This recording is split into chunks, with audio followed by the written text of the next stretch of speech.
Hi everybody, Matt here from Matt Likes Comics.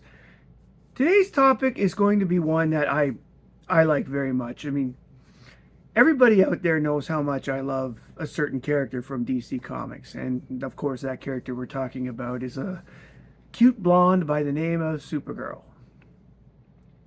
There was a time though that Supergirl, as we know her as Kara Zor-El, was not around, and that was that period after Crisis on Infinite Earths up to that 2004 Superman Batman story where she returned, where as a character she returned. Thank you, Michael Turner, and everybody else that was involved in that. But in between, there was a character. Oh, yes, let me tell you. There was a character that also wore the mantle of Supergirl, but it wasn't the same. That person was known as Matrix, but also had the name of Supergirl attached when it was this. Matrix was a protoplasm shape-shifting life form that was created in the Pocket Universe by the Lex Luthor of that planet. In this reality, three Kryptonian criminals, like the General Zod of that area plus two, had escaped the Phantom Zone and tried to take over the Earth. There was no Superman, but the Alexa of the world had not gone evil, so he was there to fight them. Using an artificial life form called the Protomatrix. Lex created a red-headed woman that looked a lot like the Lana Lang of that planet. She was also patterned to oh my god, what is this word? Okay, resemble. She was also patterned to resemble Superman's physiology, so of the Kryptonian variety. Matrix had some part of Lana's memories to go with that, including loving Lex, which is a big deal in this particular video that I'm doing right now.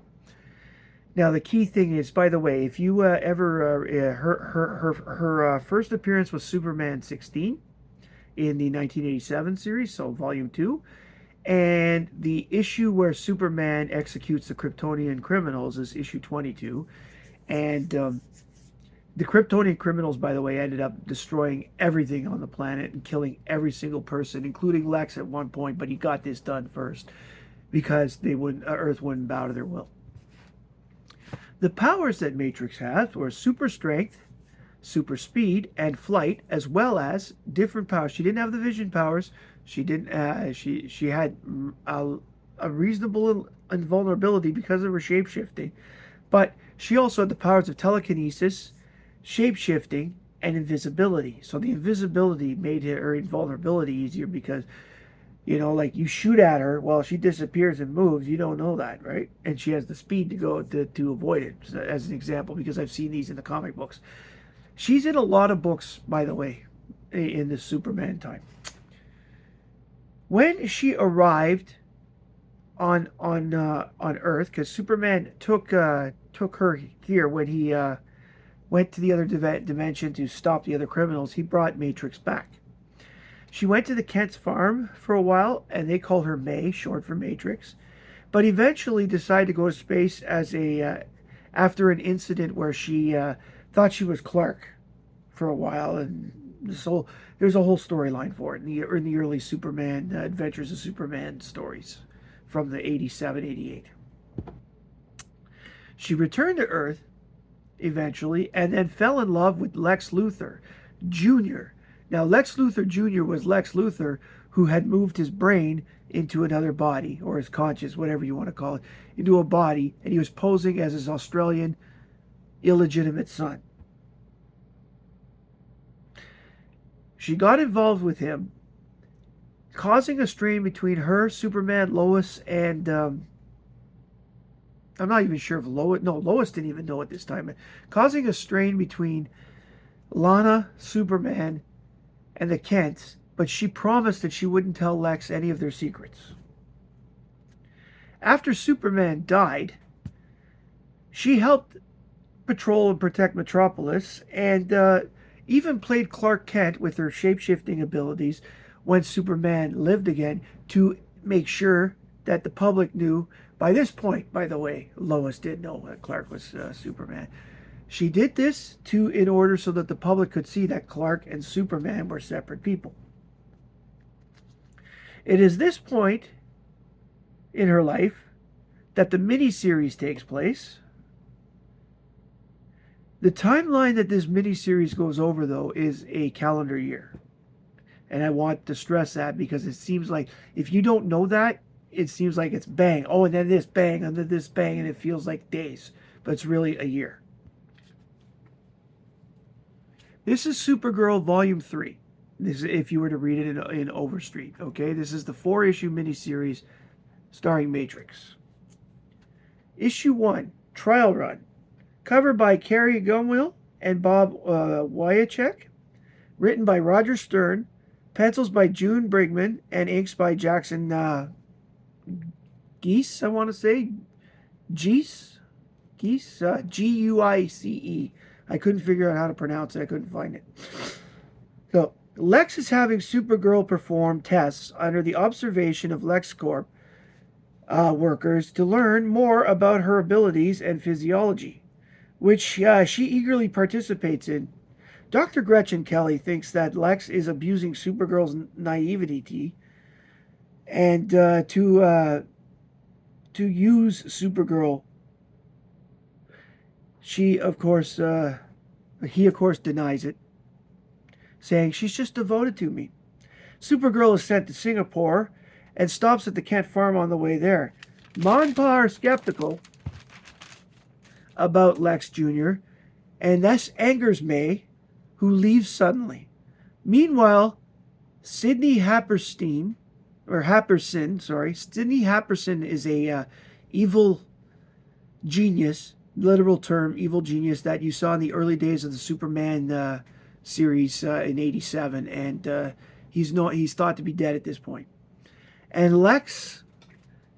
Happerson and Lex visit a secret facility where clones of Supergirl are being grown.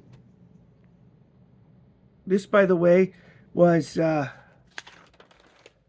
February 1999. February 1994. 94. I just can't get it together some days. Issue 2.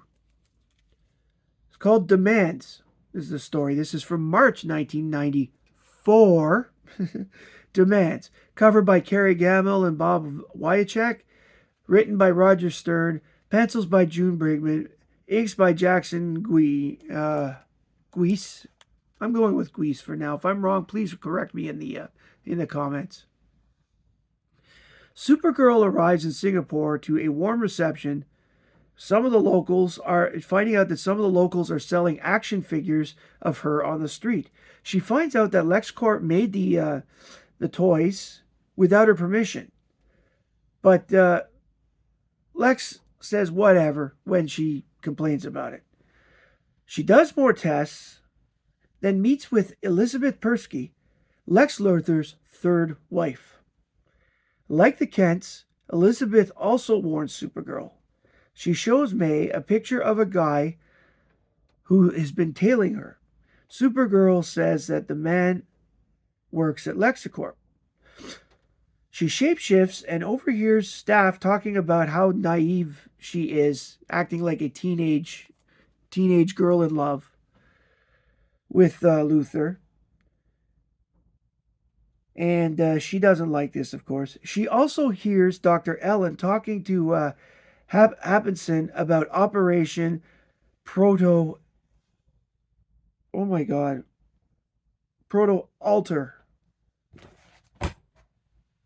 I'm going to go with Proto-Alter. I can't read what I wrote. Oh my God. Operation Proto-Alter. Now, what I like about this cover is it shows the clones that we had discovered the issue before, and I love on the cover that says Supergirls. I thought that was a neat little thing in the banner. All right, issue 3, The End of Innocence. Same credits across the board.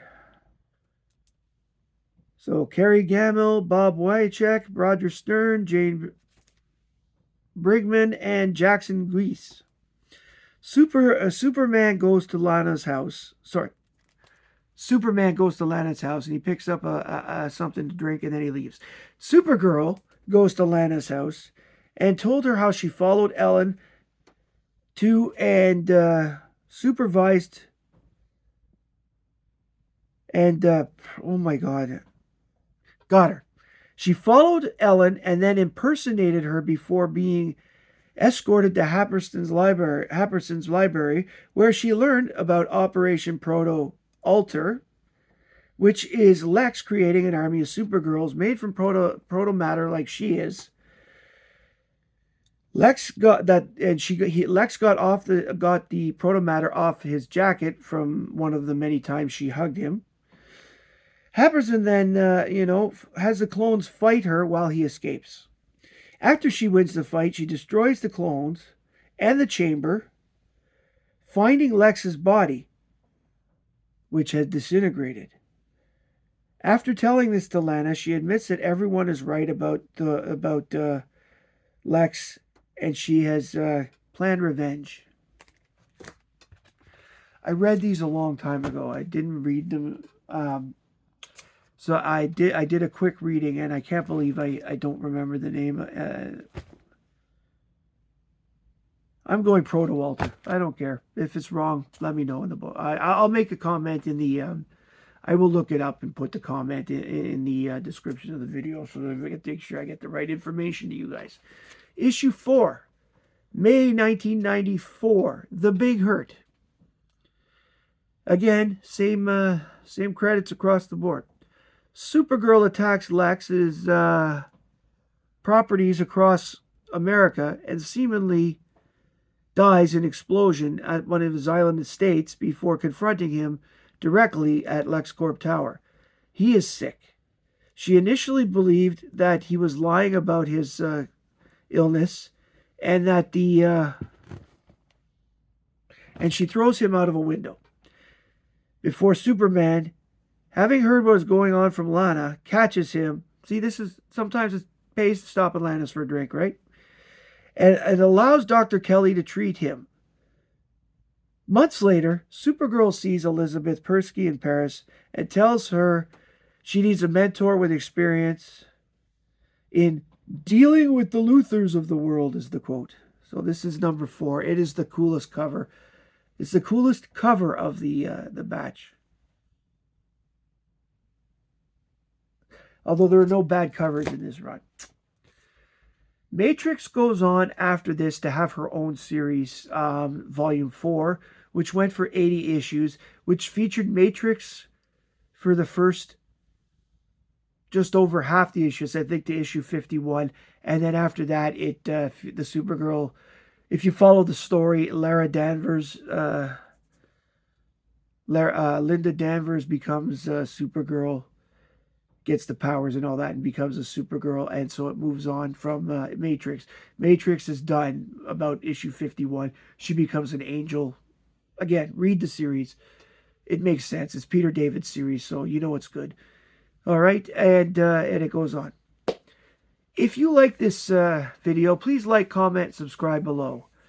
Please tell me what you liked about this video. Please tell me the things, like if you've read this story, what you thought of it. I'd like to know. This was a fun little series and it actually packed quite a bit into it. If you read Superman in the early post-crisis era, there's a lot in here that actually would appeal to that sort of fan.